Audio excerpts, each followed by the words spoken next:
Hi friends, എല്ലാവർക്കും പുതിയ വീഡിയോയിലേക്ക് സ്വാഗതം. അപ്പോൾ ഇന്ന് നമ്മുടെ ഓണം സീരീസിന്റെ മൂന്നാമത്തെ വീഡിയോയാണ്. നമുക്ക് വീഡിയോയിലേക്ക് പോകാം.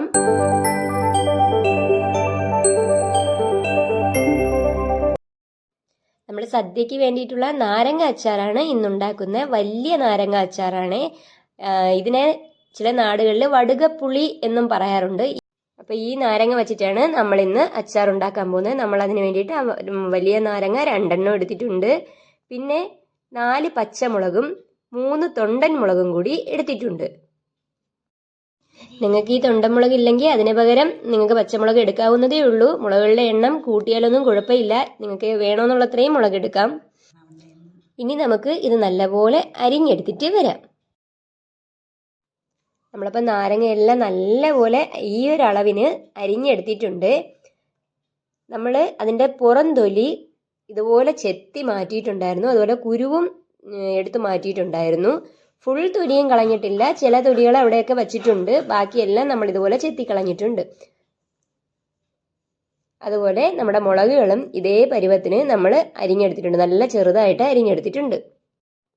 നമ്മൾ ചട്ടി അടുപ്പത്ത് വെച്ച് അത് ചൂടാവുമ്പോഴേക്കും അതിലേക്ക് നല്ലെണ്ണ ഒഴിച്ചു കൊടുക്കാം. നമ്മളിപ്പോൾ 1 ടീസ്പൂൺ നല്ലെണ്ണയാണ് ഒഴിച്ചു കൊടുക്കുന്നത്. ഈ ഒരു സമയം നമുക്ക് ഒരു ചെറിയ നെല്ലിക്കയുടെ വലിപ്പത്തിനുള്ള പുളിയും കൂടി വെള്ളത്തിലിട്ട് കുതിരാനായിട്ട് വെച്ചിട്ട് വരാം. ഇനി എണ്ണ ചൂടാവുമ്പോഴേക്കും അതിലേക്ക് നമ്മൾ അരിഞ്ഞു വെച്ചിരുന്ന മുളകും കൂടി ചേർത്ത് കൊടുക്കാം. നമുക്കിനി ഈ മുളക് വഴറ്റിയെടുക്കാം. ഒന്ന് ചുമന്ന് വരുന്നത് വരെയും നമ്മളിതിനെ വഴറ്റി കൊടുക്കണം.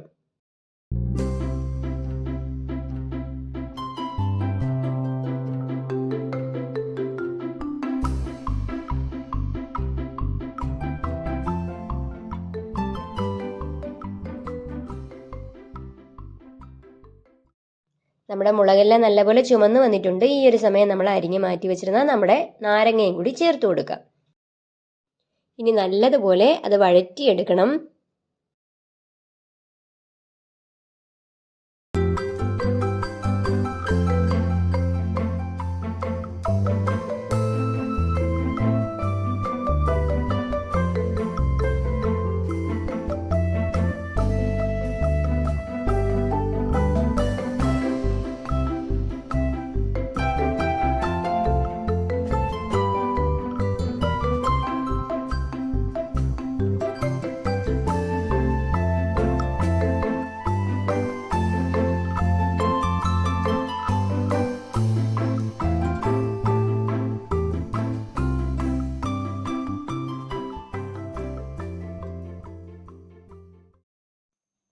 നമ്മുടെ നാരങ്ങയെല്ലാം ഇപ്പം നല്ലപോലെ വെന്ത് വന്നിട്ടുണ്ട്. ഇത്രയും മതിയാകും. ഈ ഒരു സമയം നമുക്ക് ഇതിനാവശ്യമായിട്ടുള്ള അത്രയും ഉപ്പ് ചേർത്ത് കൊടുക്കാം.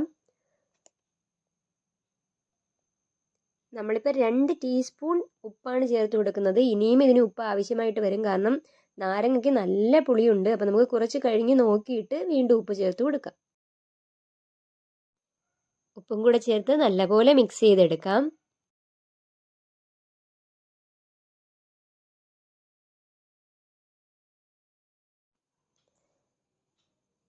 അര ടീസ്പൂൺ മഞ്ഞൾപ്പൊടിയും കൂടി ചേർത്ത് കൊടുക്കാം. എന്നിട്ട് അതിൻ്റെ പച്ചമണം മാറ്റിയെടുക്കുക.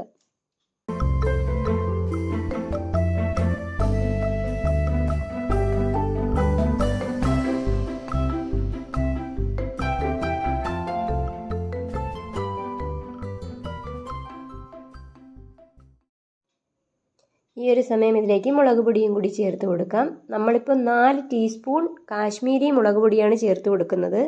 സാധാരണ മുളക് പൊടിയാണെങ്കിൽ 2.5 ടീസ്പൂണോ 3 ടീസ്പൂണോ ഒക്കെ മതിയാകും. അതും കൂടി ചേർത്ത് നല്ലപോലെ മിക്സ് ചെയ്ത് ഇതിൻ്റെയും കൂടെ പച്ചമണം മാറ്റിയെടുക്കുക.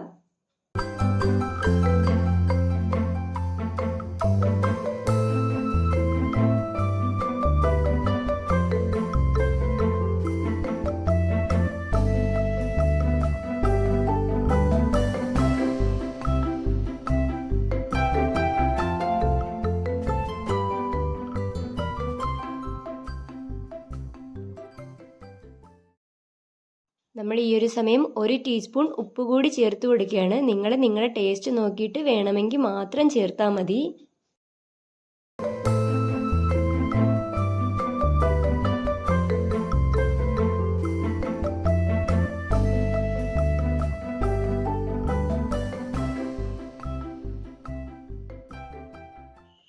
ഒരു 1/2 ടീസ്പൂൺ കാശ്മീരി മുളക് പൊടിയും കൂടി നമ്മൾ ഈ ഒരു സമയം ചേർത്ത് കൊടുക്കുകയാണ്. അതും കൂടി ചേർത്ത് നല്ലപോലെ മിക്സ് ചെയ്ത് അതിൻ്റെ പച്ചമണം മാറ്റാം.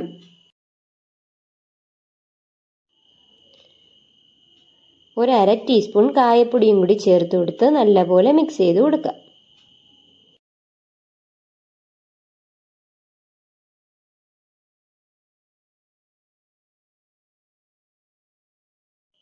ഈ ഒരു സമയം ഇതിലേക്ക് നമ്മൾ കുതിർത്ത് വെച്ചിരുന്ന പുളി പിഴിഞ്ഞ് ഒഴിച്ചു കൊടുക്കാം. പുളിവെള്ളവും കൂടെ ഒഴിച്ചിട്ട് നല്ലപോലെ മിക്സ് ചെയ്തെടുക്കുക.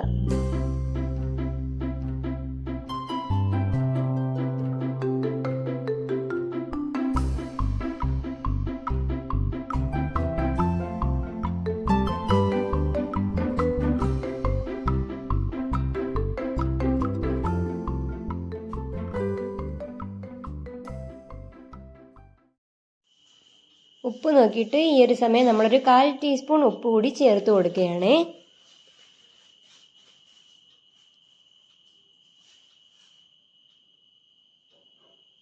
ഒരു 1/4 ടീസ്പൂൺ കായപ്പൊടിയും കൂടി ചേർത്ത് കൊടുക്കുകയാണ്. കൂടെ തന്നെ ഒരു 1/2 ടീസ്പൂൺ ഉലുവാപ്പൊടിയും കൂടി ചേർത്ത് കൊടുത്തിട്ട് നല്ലപോലെ മിക്സ് ചെയ്ത് ഇതിൻ്റെ പച്ചമണം മാറ്റി എടുക്കുക.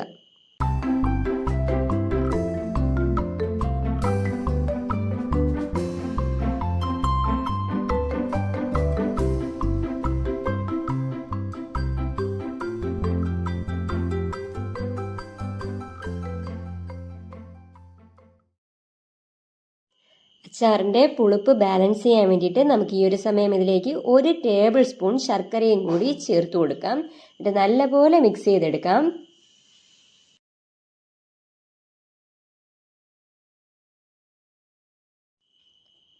ഈ ഒരു സമയം നമുക്കിതിലേക്ക് 2 ടേബിൾ സ്പൂൺ തിളച്ച വെള്ളവും കൂടി ചേർത്ത് കൊടുക്കാം.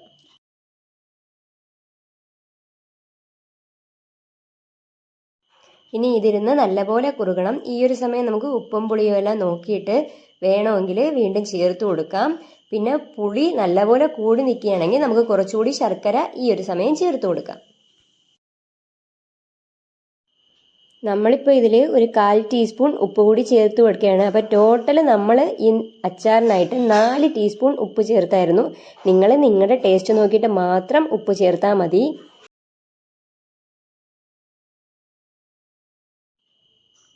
ഇപ്പോൾ ഇത് നല്ലപോലെ കുറുകി വന്നിട്ടുണ്ട്. ഈ ഒരു പരുവമാണ് ഇതിൻ്റെ കറക്റ്റ് അളവ്.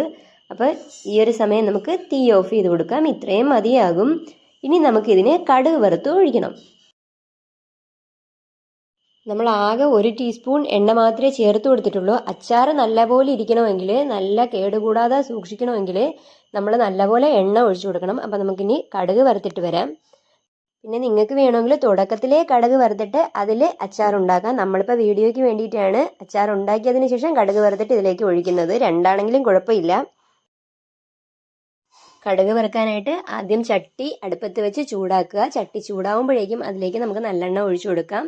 നമ്മളിപ്പോൾ 2 ടേബിൾ സ്പൂൺ നല്ലെണ്ണയാണ് ഒഴിച്ചു കൊടുക്കുന്നത്. എണ്ണ നല്ലപോലെ ചൂടായിട്ടുണ്ട്. ഈ ഒരു സമയം നമുക്കിതിലേക്ക് കടുക് ചേർത്ത് കൊടുക്കാം. ഇനി കടുക് നല്ലപോലെ പൊട്ടിക്കണം.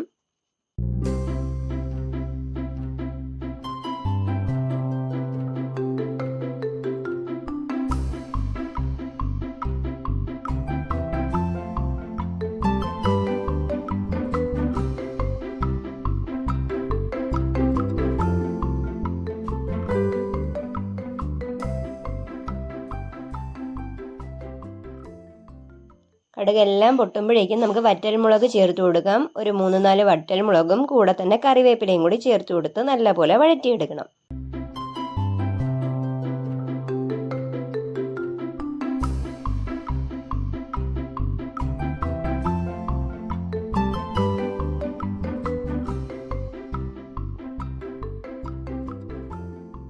ഇത്രയും മതിയാകും. നമുക്ക് തീ ഓഫ് ചെയ്ത് കൊടുക്കാം. ഇനി നമുക്കിതിനെ നമ്മുടെ കറിയിലേക്ക് കൊണ്ടുപോയി ഒഴിച്ചു കൊടുക്കാം. അപ്പോൾ കടുക് വറുത്തത് നമുക്ക് നമ്മുടെ കറിയിലേക്ക് ഒഴിച്ചു കൊടുക്കാം.